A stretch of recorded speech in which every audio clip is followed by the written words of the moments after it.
आता अधिक मास सुरू असल्यामुळे अधिक मासामध्ये अनारसे केले जातात. तर त्या अनारशासाठी मी हे तांदूळ घेतलेले आहे 2 पेले. ते 3 दिवस भिजत घातले होते. त्यातनं रोज पाणी बदलवल्यामुळे कुठल्याही प्रकारचा म्हणजे कोणताही वास येत नाही आहे. आणि चाळणीत थोडेसे पसरवून ठेवलेले होते, ते थोडेसे वाळल्यासारखे झालेले आहेत.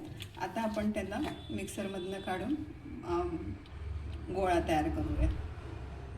हे पेलाभर असे मी तांदूळ घेतलेले होते. पेल्याने तांदूळ भरून घेतले होते. साखर मात्र कमी घ्यायची, एकदम म्हणजे थोडी कमी घ्यायची साखर. साखर मिक्सरमधनं मी बारीक केलेली आहे, ती पहिले खाली टाकून देते. आणि आता तांदूळ बारीक करणार आहे. इथे साखरेचं पीठ बारीक केलेली आहे, पिठी साखर. त्याच्यावरती मी तांदूळ चाळून घेत आहे.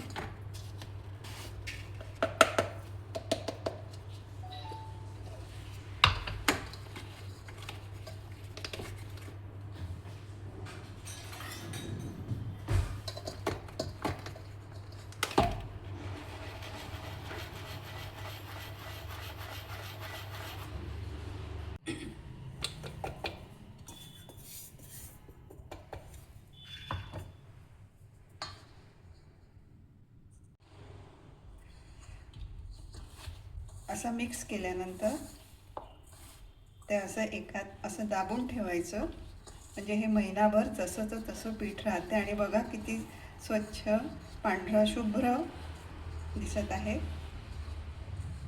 वेळेवरती पाहिजे तेवढं घेऊन अनारसे तयार करता येतात. हे पीठ जे मिक्स केलं होतं आपण साखर आणि तांदळाचं, अनारसे तयार करायच्या आधी थोडंसं कोरडं पीठ काढून घेते मी. आणि याला दुधाचा हबका द्यायचा, थोडं दूध टाकायचं आणि हे मिक्स करायचं. गोळा तयार करायचा आहे. अनारशाची उंडी तयार झालेली आहे. आता आपण याचे गोळे तयार करत आहोत. पेढ्यासारखे छोटे छोटे गोळे तयार करायचे. अनारसे करायच्या आधी हाताला तेल किंवा तूप असं लावून घ्यायचं आणि हे गोळे तयार करायचे.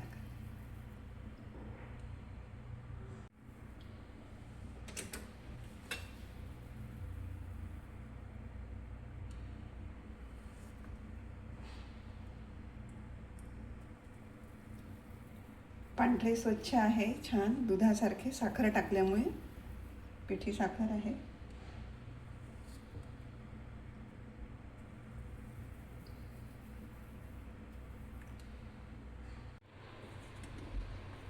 हे असे गोळे तयार केलेले आहे. आता त्याला पुऱ्यासारखं थोडंसं पातळ करून घेते. आणि इथे या प्लेटमध्ये खाकच टाकलेली आहे.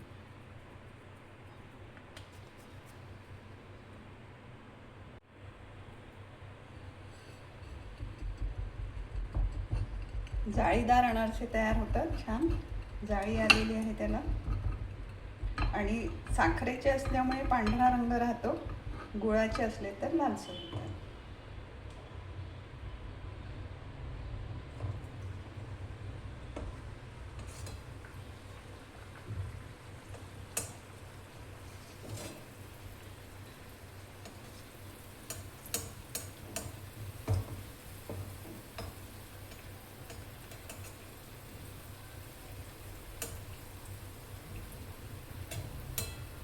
कमी गॅसवर करायचे असतात. जास्ती गॅसवर केले तर ते होत नाही, चांगले जाळी येत नाही, लाल लाल होतात ते.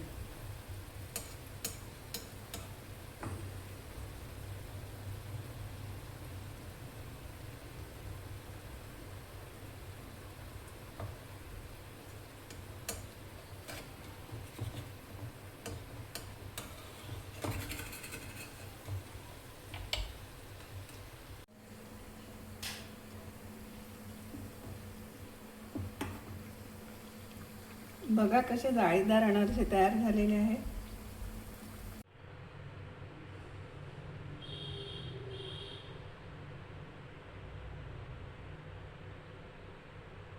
गरमागरम अनारसे तयार आहेत. या खायला.